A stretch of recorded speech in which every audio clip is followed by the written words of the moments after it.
Do you really crap yourself when you die? Edit. Okay, I know now, stop sending me all of these sad-ass stories. What is a really morbid question you have always wanted to ask? Welcome back to another story time from Alien Radio. My name is Andrew, and I'll be your narrator for today. Since you're already here, why not hit subscribe and the like button? It really helps with the algorithm. If you don't, I'll tell your crush about your small dick. Also, quick warning, this story time is going to be disturbing for some viewers. Are there less disabled people in Germany due to the final solution? After a little googling, 11.7% of the German population is disabled, while the global average is 19.4%. Very interesting, but no way to verify if it is due to the final solution. Why aren't we overrun by cemeteries? Old ones get forgotten. I've been to so many cemeteries where over half the grave markers are almost buried. What does it feel like to intentionally stab someone? Or kill anyone in general? There's an awful video of two teenagers talking about the girl they just stabbed, and it's really hard to watch.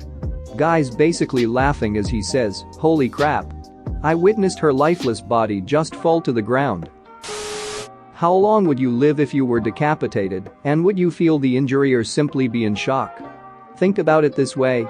It's possible that you would feel really lightheaded, dizzy or even nauseous just from standing up too quickly after lying down, since the blood pressure in your brain is lower right after standing up and your heart hasn't yet started to regulate. Now imagine how low your blood pressure is when your head is completely separated from your body, pretty damn low. You have no heart to regulate the blood flow, and your blood is seeping out, so you instantly faint. You might not be dead for half a second or so, but you won't get to contemplate your life decisions, that's for damn sure. Do stepdaughters and stepbrothers have sexual fantasies about someone in the family that isn't blood? Edit. I don't only mean between siblings. I mean fantasies or relationships with their stepfathers or stepmothers as well. I've had a stepsister for 14 years now. More often than not I get the question, dude, would you duck your sister? When I reply no, it's but dude, she's not blood. Still no, we've formed a brother-sister bond. Would you duck your real sister? Edit. Holy crap. I compare stepsister and real sister because I've accepted her as my real sister. We've been pretty much best friends since our parents got married, and that was when I was 8 years old. Do burn victims get a cremation discount? I've been funeral directing for quite some time now. I'll say this, I've never seen a family of a burn victim choose cremation. The thought of most people burning to death, suffering, and then going through it again just horrifies families. And to answer your question, the crematory will still charge because the process will still be necessary. Cremation is a few hours at 2000 degrees Fahrenheit in order to break down the entire body. And even burn victims usually still have recoverable skeletal remains when they first come into our care. On the positive side, if it was an accidental death, or if someone died in an arson, there's victims' compensation, insurance bonuses and financial aid to help families. Even Medicaid will help with funeral expenses of the deceased who was receiving governmental assistance.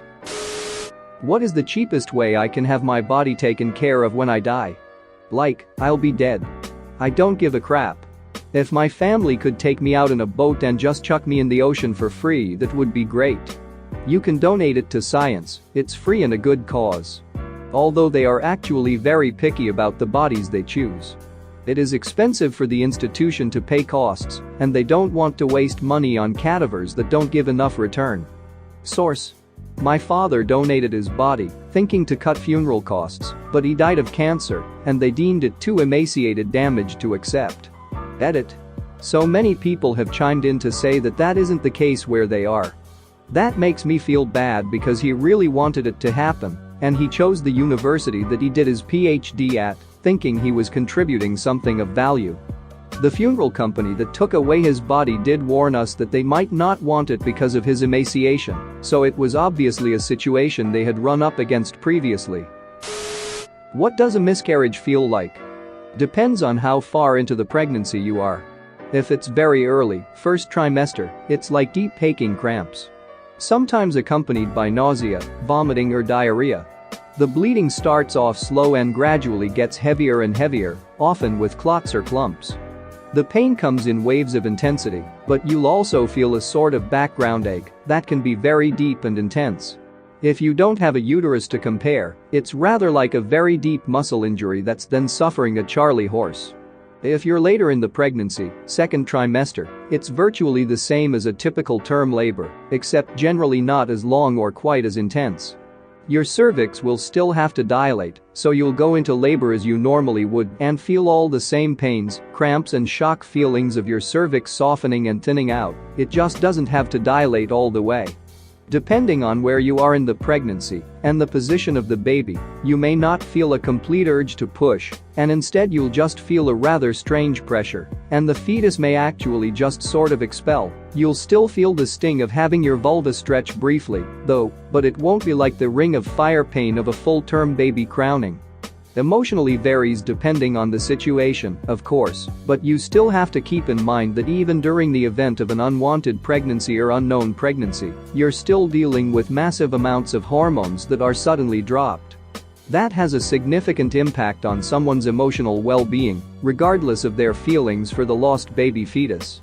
If you're later in the pregnancy, you may also experience some breast swelling, tenderness and milk production following the miscarriage, but it generally goes away without too much issue. Are fathers of attractive daughters usually also attracted to those daughters? As the father of a very attractive, well-built, sexually liberated 19-year-old daughter, no. Not in the least. Edit. Several people have commented on my use of sexually liberated, so I thought I would address it here. I'm fairly sex positive, as I think my post history shows. I have tried to raise my daughter to be comfortable with herself and, as she grew older, her sexuality. She's a very confident, comfortable young woman who can have frank and honest conversations about sex. She is able to be intimate when she wants to and can say no when she doesn't. Anyway, she seems to be a lot healthier than I was at her age, and I'm very proud of this. And no, I'm still not going to post pictures of my daughter. EDT2. On the other side of things, I have at least 3 female friends who have told me that their dads turned creepy when they started to develop. One dad would try to catch his daughter coming out of the shower every chance he could. Another would make inappropriate sexual jokes and make her uncomfortable.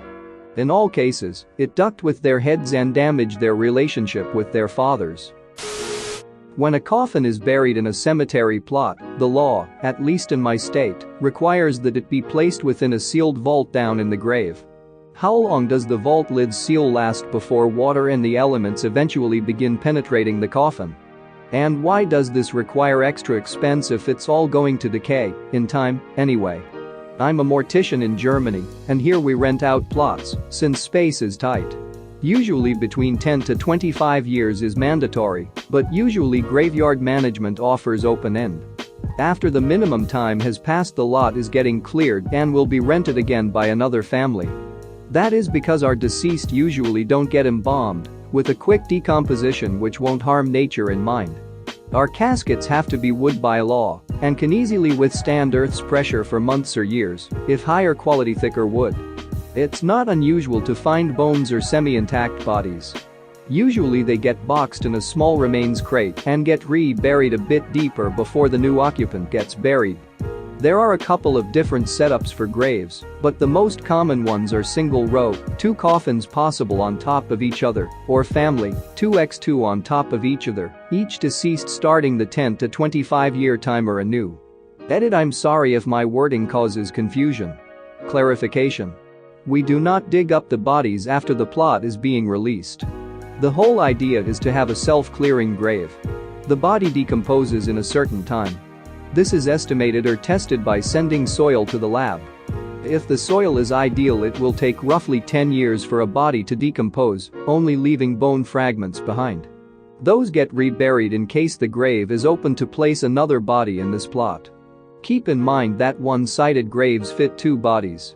The first body usually gets buried at approximately 2 meters 40 centimeters, and the second coffin at about 1 meter 80 centimeters on top of the first. You can easily place 2 bodies in a single-sided grave. 4 people in a 2-sided family grave. Each body is on individual timers, so if you have person A dead, and the person beat placed on top 2 years later. The earliest you can access a cleared spot is when the 10 years of person B have passed, resulting in 12 years since person A has been placed. In this exact spot you can now place a coffin. And of course right on top, since that spot is now clear as well. The only reasons we would remove a body from the grave is if there were investigations or the grave would have to be moved because of closing relocation of the cemetery, super rare, or if the soil is unable to decompose the body.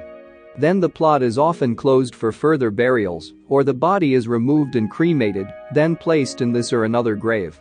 Depends on the circumstances. Thanks for watching. What did you think of the story time?